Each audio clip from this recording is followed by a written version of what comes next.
Donkey Jaw Projects. What is up, people? How you guys doing? This is day 54 of 100 days of making comics. And yeah, did my comics work today. Worked on, what did I do this morning? I drew brains. I drew a lot of brains. Yep. Lizard brains, to be specific. And so I was working on the comic cover. Did that for about 20 minutes. Then I had to go to work. And then later on in the day, I did a little bit of concept art. Did my little mech, 10 minutes of mech drawings, and then worked on a little bit of concept art for another 20 or so minutes for Glyph. And yeah, that's about it. Nothing much to say. Hair's all crazy from the day. I need to get a haircut, shave myself, so I can show you guys how young I am. I'm 39 years young. Anyways, so I was just thinking, I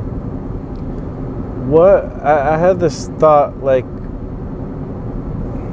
I was listening to an interview with Todd McFarlane, and he was just talking about like how he, you know, when he like got big in comics and stuff, you know, it wasn't like that revolutionary. He kind of, you know, a lot of the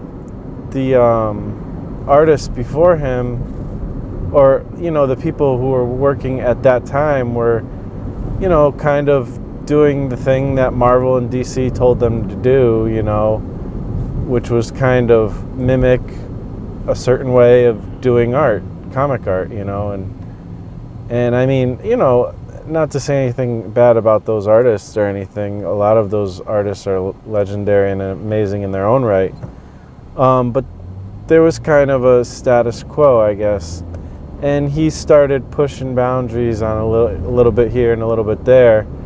And, you know, he just kind of started making stuff, updating it, making it look more to the 90s, more to an exaggerated style that he liked or whatever.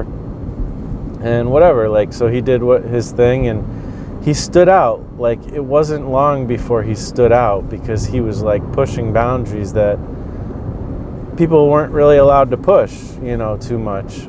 And he had, you know, they were trying to reprimand him for it, you know, but you know, that didn't work out, obviously.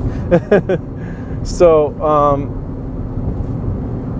I was just thinking, like, what, you know, that specific thing isn't something that can really be done today, or can it be done? Like, how can we stand out, you know, as creators, comic book creators, you know? What can we do to stand out? Like, I mean, the thing is art styles are so all over the place now. There's no, like, that opportunity is gone, you know, that standing out in that way as an artist, you know. You know, everybody doesn't draw like everybody else now, you know. For a while, everybody was kind of drawn like Jim Lee. But even that, like, it's gotten much more expressive. If you go and look at comics, you're looking at a display of amazing, beautiful art. You know, obviously, to taste, not everybody likes everything, and some people complain about certain anatomy or no backgrounds or whatever it is you want to pick on or whatever. But that being said, like, you know, there's tons of variation nowadays, and if you go to a comic book stand, whether you're looking at Marvel or DC, or you're looking at Image Comics or any of the other independent, you know, Aftershock, Alterna, whatever, these other there's a lot of them. And you'll see so much variation and so much exploratory ways of making comics. And go to webcomics, you'll see a bunch of stuff there too. You know, it's just, you can't stand out artistically, really. It's all over the place right now. So how do we stand out now? Like, I'm literally asking you guys, like, I wonder what you guys think. Like, how do we stand out as creators? And I don't think, I'm not despairing. Like, I'm not saying like we can't.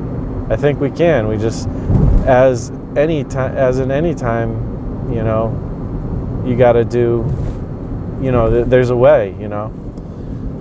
Maybe standing out is doing stuff that's a little more toned down, you know. There's a lot of stuff like that too, but maybe standing out is doing a different kind of format of comic book, which is kind of being done with the web. Maybe standing out is comics with really great writing, really great stories, you know, stuff that really hits you in the heart, you know, stuff that makes you think, you know, pushes your thinking, you know, stuff that just really affects you, whether it's even making you laugh or, you know, or causing you to, you know, whatever. Like, I think maybe it's story, but maybe there's something else. Maybe it's pulling back and doing something more simplified, you know. I don't know, you know. So anyways, maybe it's experimenting. I mean, maybe you can do it with art. Maybe you can experiment in ways that haven't been experimented too much. So I don't know. What do you guys think? Let me know in the comments. Thanks for watching. I really appreciate you guys checking out my videos, and I will talk to you on the next episode. Peace out.